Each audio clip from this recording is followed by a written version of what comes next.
will start on this duo singing, thanking you on behalf of both for this invitation. It's our pleasure to be here, and thank you to the entire group for organizing this. As Daniela said, we are going to focus on some of the mechanisms of governance implemented in Latin America in the last 2-3 decades or so. They took shape in the early years of this century, and they acquired some characteristics that were labeled as distinctive at that time. And namely, we're talking of an approach that is anchored on migrant rights, including the right to migrate, the notion of migration as a right. Also, in a relatively open border control approach, in multilateral efforts to facilitate mobility and coordinate policies, and non-discrimination or not criminalization of irregular migration. That's why the distinctive kind of label. But we have observed that lately some of these features may have appeared a bit more diluted than early at that time. And so we decided to approach this as the challenge of reflecting to what extent there has been an evolution on migration governance in the region. And of course, we thought that it's quite ambitious to cover the entire region. So the advantage this time of building on our complementary expertise on Central America, Caribbean, Mexico, and South America will help us to give you some more nuanced picture of this. And we hope that this is relevant for specialists in all regions, actually. Latin America and migration studies tend to be a bit neglected or less known than other regions. So some of us have been insisting, for instance, on linking this to broader conversations and comparative studies, to link for Europeans, to link the two regions in their analysis of different aspects of migration. And we think that these distinctive characteristics may help in that exercise. So I hope you find it relevant. We decided to focus on 5 main issues, and we are aware that there may be a lot of background to cover that we don't have time to cover actually today, but we will be glad to expand our comments in the Q&A section, right? But for the presentation, we decided to address the main question about whether the distinctive approach persists or not, and whether there's convergence, by looking at these 5 areas of policies regarding migration, different aspects of it. So I'm going to turn to Luisi then to start talking of the first one that we call broadly the issue of decriminalization, of recriminalization, depends on the country and time, of irregular migration. Luisi, back to you. Thank you, Anna. So yes, I just want to briefly say thanks very concretely to Daniela, Verena, Angeliki, and Vicky for organizing this seminar, this first talk of the seminar series. Thank you so much. And I'm excited to have worked on this together with Anna. I see other experts in the room, so I won't bore you with details. We decided executively and very swiftly with Anna in the past half an hour that we would skip this section on the overview. But that section would have given to those of you who aren't such Latin America and the Caribbean governance experts, migration governance experts, would have given you a sort of a sense of why is it special and what place it has in the world of migration, you know. And a couple of points that I rescued from that is that intra-regional migration has been growing more than extra-regional migration in the last 2-3 decades, and especially so in the last 5 years, primarily due to the Venezuelan exodus, but not only. Even if you discount that, intra-regional migration has become a very important phenomenon in Latin America.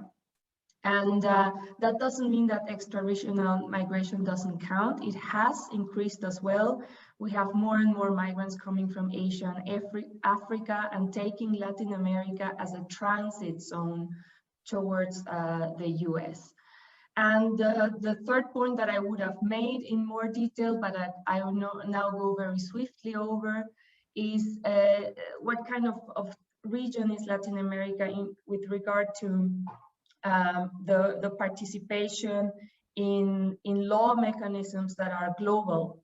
We know that these mechanisms are still weak and feeble, but we have here a region that is mostly signatory of the Pact for Political Rights, of the Refugee Convention, of the Global Compact, with 3 exceptions, I think. So this is just to give you a feeling for how much Latin America is taking part in these global trends. But now addressing the irregular migration and specifically the trend that Anna just mentioned, we thought was distinctive to Latin America in decriminalizing irregular migration. In Central America, we have 2 countries that stand out particularly, and these are Mexico and Costa Rica.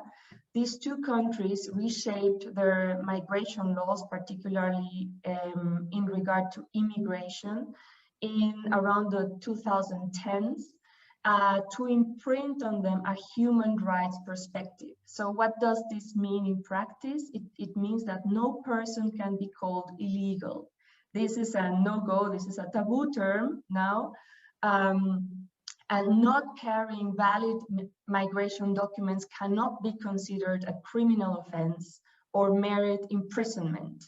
And this was a 180 degrees change for these countries, especially for Mexico, which had a very, very criminalized regime in its population laws previously.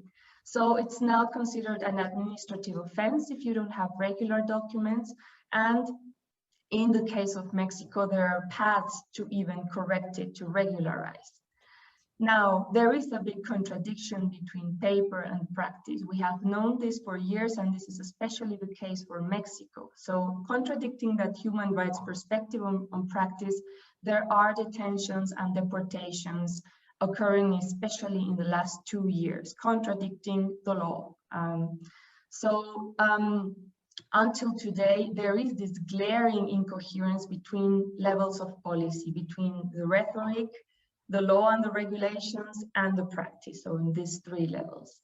Migration laws across Central America provide a certain extent for the participation of bodies of public security provision in immigration action. And this is also an example of how this trend to decriminalize migration is being contradicted by practice.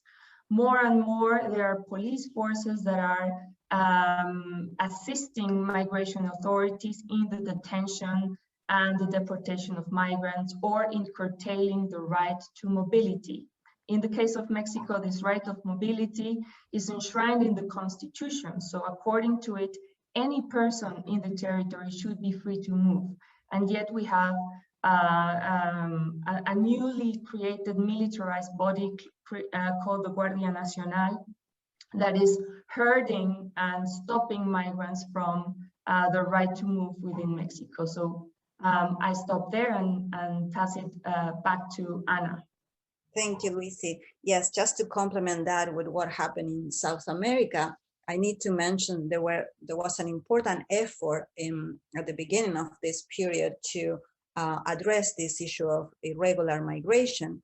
And from that effort, the main document, the main agreement was signed on that, the residency agreement for nationals of Mercosur, is the common market of the Southern Cone.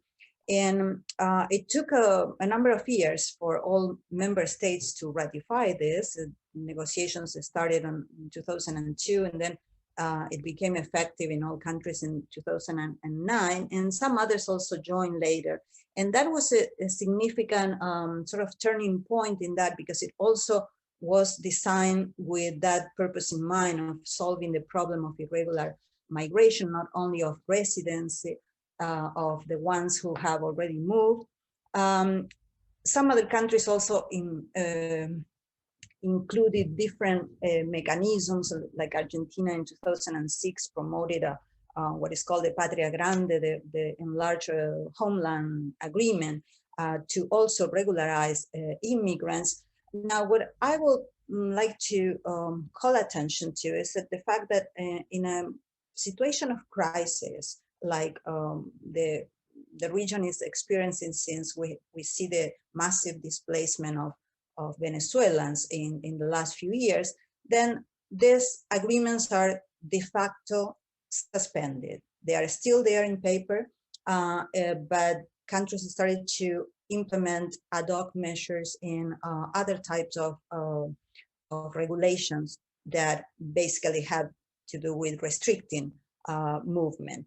And not to mention that in general, because this was negotiated within Mercosur, and because regional integration institutions in this area of the world tend to have a low institutionalization in general, then the agreement over the years was implemented in an uneven way across different countries. That has to do with, first of all, the choice of kind of regional organizations they were created, but also with differences in administrative capacities, in national interests or concerns, on bureaucratic ordeals that each country goes through in terms of implementation and so. So it is clear, if we think of evolution of these mechanisms in South America, that then once countries saw their capacities overwhelmed by an unexpected situation like the displacement of Venezuela, then they started to give priority to domestic concerns and set aside or set in a secondary place the enforcement of these agreements, or the implementation of these agreements. So in that sense, then it echoes what Lucy said in terms of certain tensions or partial implementation of that with rhetoric that emphasize the rights, but also some kind of dynamic that has been triggered by special events. So the next issue we want to address then is border controls, that is linked to what we just said, but it includes also some, say, negotiations with neighboring countries, because here we cannot talk only of unilateral measures, but sometimes of bilateral agreements, or even pressures, or even attempts to externalize the border control, right? So Lucy? Yes, Anna, thank you. So this is another area where several Latin American countries had tried to distance themselves, at least rhetorically, at the turn of the century from practices in other regions. And Leisa's work has documented that profusely with interviews with politicians, especially from South America, showing how they tried to distance from European practice and North American practice, and not take part in these trends of externalization as well. But recently, what we see is that this is taking hold in the Americas as well, and especially in Central America. So there are new developments linked to, I would say, a long-term trend in North America and Central America, and another to a shorter trend. And the long-term trend has begun surely since the 90s, and that is the securitization of the US-Mexico border. There have been increasing investments in sealing off this border, both by Republican and Democrat governments. We don't see a lot of variation there. The effort has been redoubled after 9/11, obviously, when migration was also considered tagged as a national security issue. So also Beatriz Cepeda's work profusely documents how several agreements over time since the early 2000s have led to an increasing investment in the borders between Mexico and Guatemala and Belize and other borders that separate Central American countries, especially in the Northern Triangle. But the investment has been very, very strong in Mexico and in Guatemala.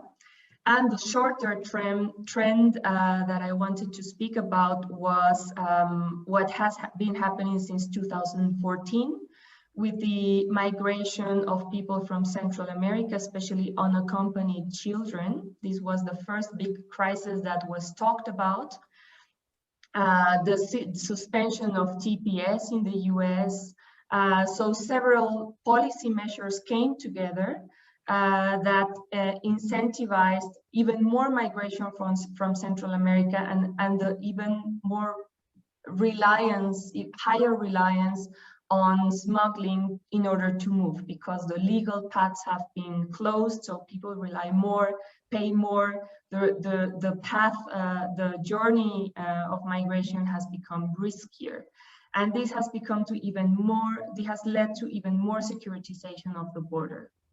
And very acutely what has happened with Mexico, Guatemala, and the northern countries of Central America in the last 2 years is that the US has been pushing for safe third country agreements with these countries, which is, I mean, the mere idea is absolutely stunning and absurd, because these are countries where there is increasing internal displacement due to violence and conflict, and increasing, obviously, international displacement for the same reason. So calling them safe third countries makes absolutely no sense. These countries have obviously a different position in order to negotiate with the US. Guatemala finally accepted signing an agreement of this kind with the Trump administration. Mexico rejected it, but de facto accepted something quite similar, which came to be the migration protection protocols. So the battle is ongoing. Even after a change of administration with Biden, Mexico keeps fighting for not accepting a safe third country agreement, and that means rejecting legal responsibility for the process and integration of asylum seekers in Mexico. The relations between Mexico and Central America have deteriorated over the time because the US conducts these bilateral negotiations with each country, and bilateral negotiations is precisely the constellation that most enhances the asymmetry of power and the bargaining position for the US. And this prevents also Mexico and Central America from developing a common position. But I won't say that it's the only factor. There are also political factors that bring these countries apart from each other in the late years. So a regional approach, this is what I'm trying to say, a regional approach in Central America to address the problems of immigration from the region is lacking. And to finalize this point, emphasize how this is linked to the point I made before of the de facto recriminalization of migration controls and detentions. So the border between Mexico and Guatemala has become militarized, and this is absolutely evident in images. So you have people with military uniforms standing along the border as a measure of deterrence to migrants, and detentions, hot detentions without due process and deportations have risen exponentially since 2019 in an effort of Mexico to show that it's doing its job to contain migration from Central America. And again, in glaring contradiction to Mexican laws and regulations and to international rules and commitments to refugee protection. Back to you, Anna.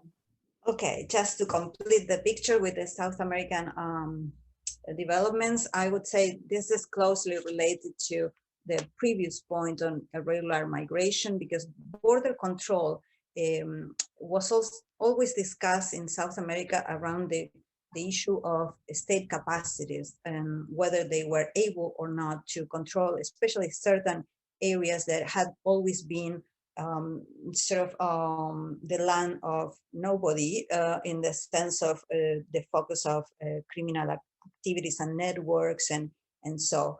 But there were also another aspect of that discussion that had to do with domestic concerns. The regularization I mentioned earlier was criticized in the Southern Cone for pursuing other kind of goals besides the management of migration flows. Once you regularize a migrant and it becomes a resident or legal resident, then it becomes also a taxpayer. And potentially, depending on the electoral norms, it can become a voter in, say, local elections. So there were some administrations that linked these agreements mentioned earlier to those domestic concerns, to concerns with domestic order and with domestic issues, coalition building, an important informal economy that causes problems, and so.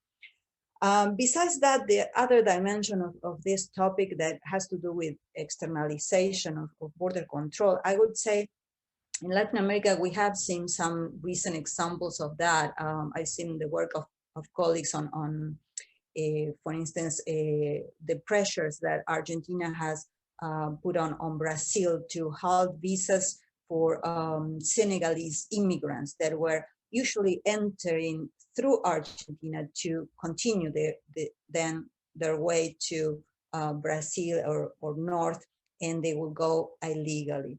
And Brazil, on its part, it did the same with Ecuador, trying to change visa policies, especially for the arrival of Haitians, another big flow of refugees that the region has been receiving since early this century, and who used to go through different routes, right? In Ecuador was one, or the Andean countries was one, to then pass to Brazil. So those attempts exist to basically reduce the arrival of this undesirable kind of flows. In my view, the policies perhaps have to be addressing in different or with different terminology, or we may want to innovate on this, because there's no formal agreement that we could compare to, say, negotiations between the EU and Turkey or so. So it's more a question of how countries have been managing interdependence, pressures, negotiations, vulnerabilities as they perceive this. So maybe we want to think of this in other terms. Another example that I could bring that comes to mind and suggest the need to revisit this is, for instance, what Ecuador did with the flow of Venezuelans that were moving from country to country, taking the Andean countries as a main itinerary, but passing from one to the other, looking for better conditions of settlement, or directly going towards another country, say to Chile. And so Ecuador created this notion, or used it in the negotiations, the idea of creating a safe corridor that is inviting people to continue moving south, but phrasing this in a discursive level as a safe corridor. We help you to keep moving, right? So it's another way of another twist to externalization that maybe we need to find a different kind of definition, okay? So I move now to the third issue that we wanted to, or area of policy we wanted to discuss, and is diaspora engagement policies. As you know, Lucia and I work on this area quite a bit, so we could speak for 5 hours maybe. So we will keep it short, but we'll discuss it in the Q&A too. What I have to say is, well, these policies expanded in the region in the last 3 decades, clearly.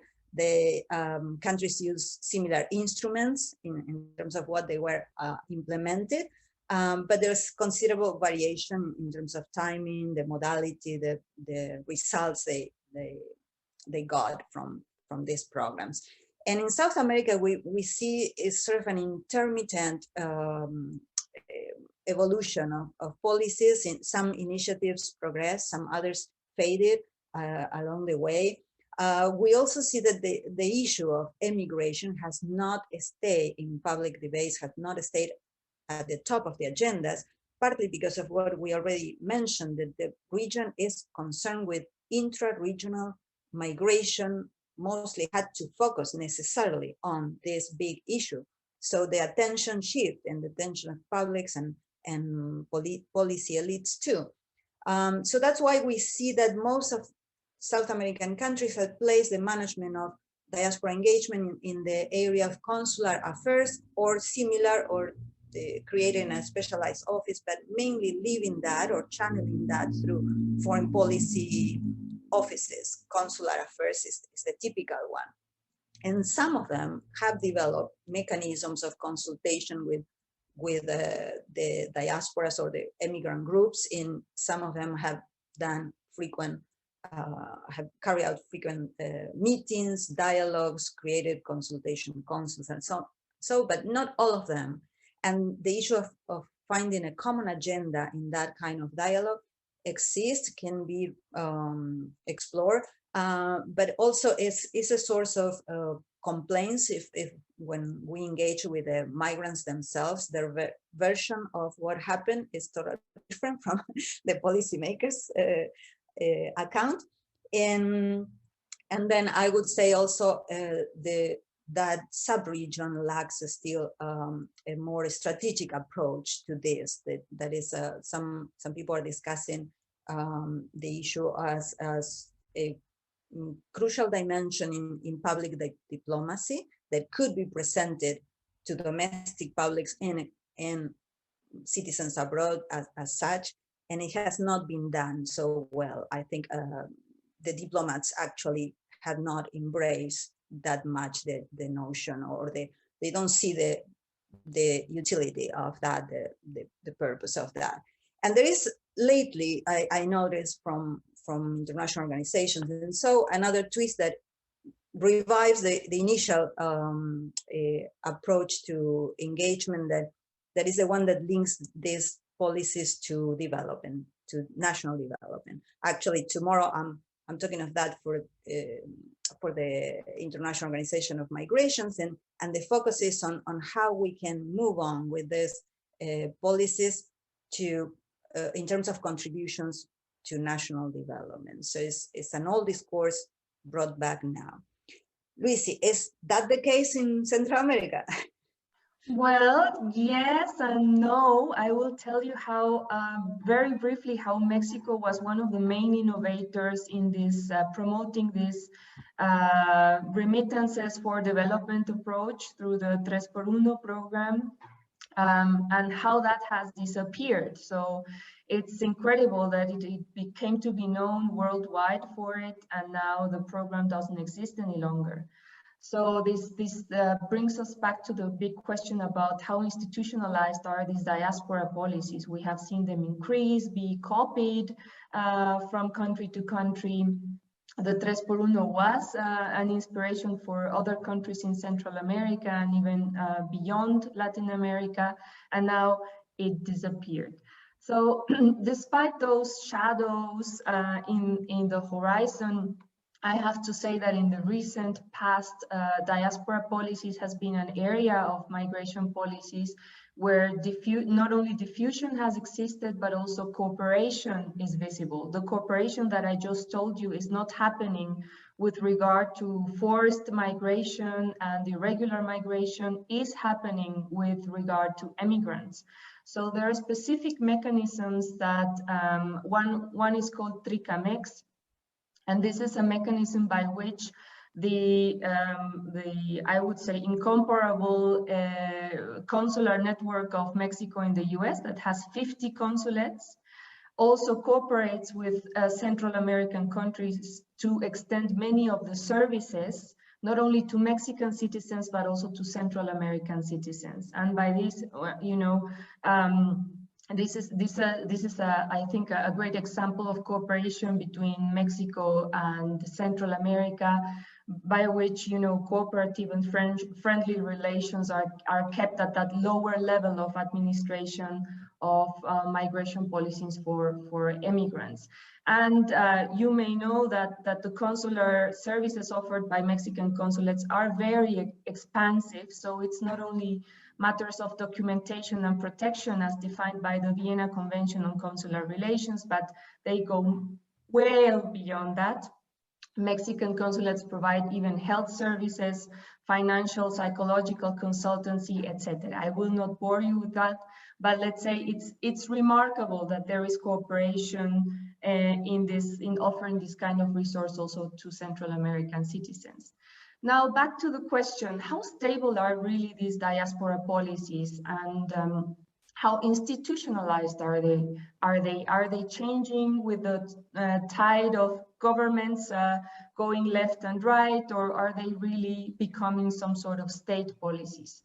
The data that we have lately doesn't allow us yet to answer this question definitely, but there are some signals that there are some areas of diaspora policies that are more secure than others. And it won't surprise you to hear that the more secure areas are related to citizen rights, to nationality, double nationality that has been won, the right to hold double nationality in the last years, and also voting rights. But this is not the case with something that Anna mentioned, that is representation through consultative councils, for example. These councils that try to bring the voice of immigrants directly into policy making are very feeble, and they tend to disappear sorry, from one government to the next. So that is a worrisome sign, I would say. Immigration has been at the top of the agenda at some particular times in recent history in the region, but several countries in the region, especially Mexico, is facing a transition towards a more complex migration profile that is no longer characterized by immigration, not even looking at the net flows of migration. Mexico is no longer this country of immigration, but more a country of transit, asylum, internal displacement, and immigration. Nevertheless, the reliance on remittances in this region, Mexico and Central America, is very high. So it is equivalent to a fourth of GDP for Honduras, and obviously lower for Mexico that has a stronger economy. Remittances have reached also a record high in the last two years of the pandemic, contradicting predictions that they would crash because of the economic crisis. And they have reached record highs for Mexico and for Guatemala, showing also something that we haven't had time to talk about, that deeply describes Mexico and Central America's migration profile, which is family separation. So there are constellations in which the children with US nationality are in Mexico or in Guatemala, while one of their parents stays in the US. There are families with mixed status where one of the siblings is in Mexico, Guatemala, or El Salvador, and the rest is in the US. So this very painful reality of family separation also explains why remittances are so resilient to crisis. So there is a very strong commitment to support immediate members of the nuclear family. And now we would go to the last point of the presentation, which is multilateral management and intra-regional mobility. Back to you, Anna. Yeah, thank you. Well, again, this is, we already addressed some of it. I will note that, again, in terms of evolution of the mechanisms of governance, we observe, for instance, with the crisis created by the displacement of Venezuelans, that the attempts to continue fostering regional cooperation and harmonization of policies and so occurred somehow led by a few countries, Ecuador, for instance, but also that this time South American countries did not use the existing channels, but use other kind of venues. For instance, the Lima Group that was not created to address mobility or human mobility specifically, but they choose to do it in a different way. And that shows, perhaps for some of the observers, a lack of commitment with that multilateral approach. Then the other thing that we observe in those developments is that the leadership to address the crisis or to respond to the crisis was in the hands of international and social organizations rather than nation states. That also shifts the sort of the actors or the drivers of this response. And I will emphasize that something that has to do with some international organizations like the UN High Commissioner for Refugees or the International Organization of Migration. So I think they illustrate well this qualitative shift that is happening, because I remember when some of us started to analyze this, maybe 10 years ago or so, the role of these organizations in the creation of transnational policy networks was clear in the realm of knowledge production, of being the locus of activity of those policy networks, on the construction of certain narratives, policy narratives that actually reinforce the idea of a distinctive approach in the region. But now with this new situation, with this crisis, we see them taking one more role, or several more roles actually, because they have taken in their hands the logistic coordination of the emergency. They have stepped in to do what states could not do, perhaps, or didn't want to do. They have defined the crisis. There was this discussion about whether the Venezuelans were refugees or were economic or migrants or so. Well, they took a clear position at some point, and they started to use the terminology of mixed flows in all documents and such. They urge countries to actually grant refugee status to these migrants. They expedited the assistance, the emergency assistance. They started also to monitor trends in a way that clearly in this area countries could not do. So they are the providers of crucial knowledge to facilitate planning and policy implementation. So in that sense, I think here we have an area that we need to keep monitoring, because it's creating, as I said, a qualitative shift in migration governance. Luisi? Just to say that in contrast to obviously the ambition of agreements such as Mercosur in South America, there's nothing like that in Central America and Mexico. In fact, Mexico cooperates with nobody to such a degree, and all efforts to convert NAFTA or nowadays the TMEC on some area that allows for free mobility are absolutely doomed from the start. But there are some mobility agreements between Central American countries.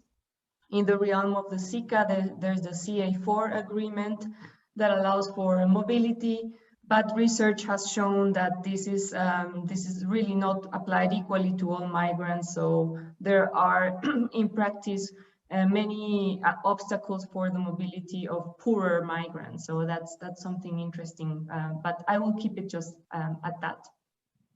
Good. So then, should I move to the last area? Is forced migration or refugees? In this, we want to emphasize that refugee flows are a relatively new item in the migration agenda, although the region has a long historical record in this area and important agreements that emerge. For instance, the Cartagena process in the 80s, it recognized situations in which people could be included in the definition of refugee and the figure of refugee because they were fleeing from situations of violence in which their life was at stake. And in general, generalized violence like the one we saw in Central America around that time, then helped to broaden the notion of refugees. So we have this important precedent in the region. And what is interesting to know is that now that we have mainly two main flows. First, it was the Haitians, and more recently Venezuelans, who we haven't mentioned, I think, but they amount by now to 5,600,000 people, including both migrants and refugees, or ones that are recognized as refugees. So it's a very significant flow, and most South American countries have been reluctant to assign them the label of refugees or applying Cartagena. In general, the explanation has to do with avoiding the consequences of or the responsibilities that come with that status and granting that protection, because they feel that they are not able, or they may actually be encouraging other flows to or other groups to take advantage of that path to migrate. One way or the other, then we see this contradiction then between the discourses and the open arms kind of approach that they voice and the practice. The two cases that stand out as different in South America are Brazil, who in December 2019, I think it was, it actually accepted or made the decision to recognize prima facie a number of Venezuelans, then eliminating some of the regular procedures for that refugee path, and that facilitated access to protection to many of them. Although the decision was a bit controversial. And the other one is much more recent. In February of this year, Colombia regularized or offered a 10-year temporary protection status to Venezuelans in their territory. And we have to mention here that Venezuela is host of 1.7 million of Venezuelans, is the main recipient. So this sets an important precedent, and is a trend that we need to monitor to see if this pushes the rest of the sub-region to adopt a more friendly, so to speak, approach to this. Luisi? So I will just jump to the conclusion. What do we preliminarily conclude from our questions? Well, that migration governance in Latin America has evolved in the last two decades, at very fast pace, and increasingly resembles trends in other regions, namely the recriminalization of irregular massive immigration, losing what we thought had been a distinctive feature in the region, at least very much so in practice. We have more and more reluctant attitudes towards upholding refugee agreements and commitments and bearing the cost of accommodating these flows.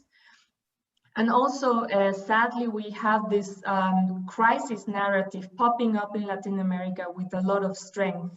And these crises stand out as a major factor shaping convergence and divergence in the areas that we noticed.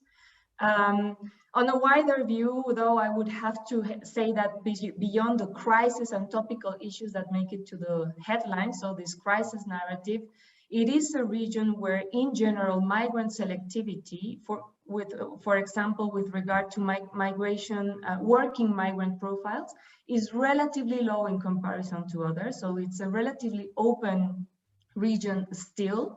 And the rights that migrants have once they're in the country are relatively equal to those citizens compared to other regions. Also, the pioneering region in the acceptance of dual nationality for immigrants, and the region where it is most widely accepted. So there's a picture with more shadows with regard to the final step of becoming a citizen, an equal citizen.